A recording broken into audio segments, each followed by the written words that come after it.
A simple pendulum of length 1 meter has a wooden bob of mass 1 kilogram.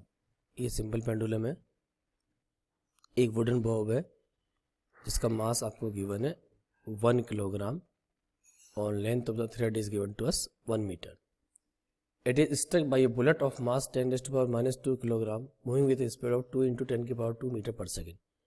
इधर से एक bullet जा रही है जिसका मास मान लो m डैश है और m डैश की वैल्यू आपको दे रखी है 10 raised to power minus 2 kilogram और बुलेट की स्पीड है v और v की वैल्यू आपको गिवन है 2 into 10 raised to power 2 metre पर सेकेंड।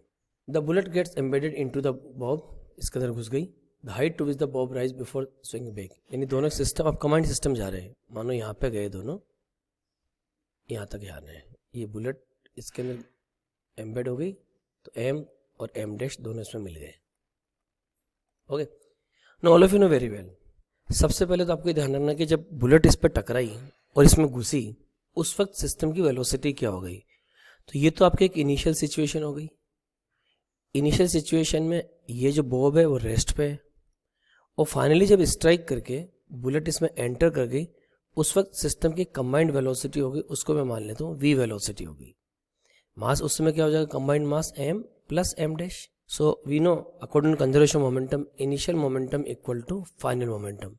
तो इनिशियल मोमेंटम क्या हो गया, m dash into v, m dash into v और m इंटू जीरो, क्योंकि रेस्ट पे लिखने से मतलब ही नहीं। Final momentum m plus m dash into हम कहते हैं इसकी स्पीड v डैश थी इंटू v डैश।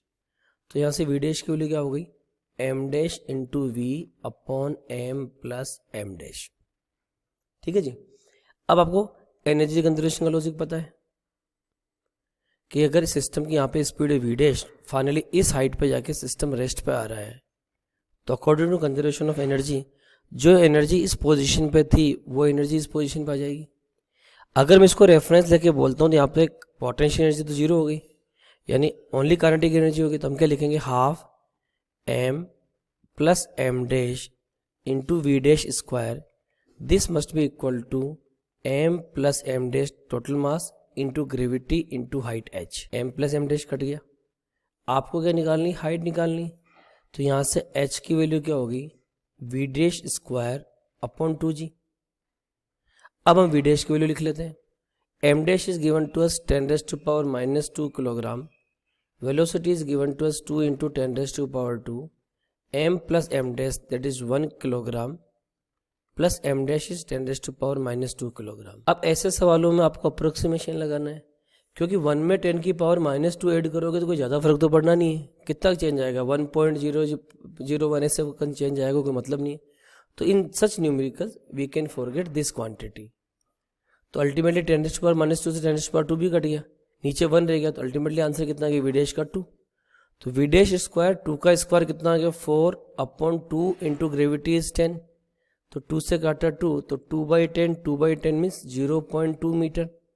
तो right answer of this problem is option 2, that is 0.2 metre.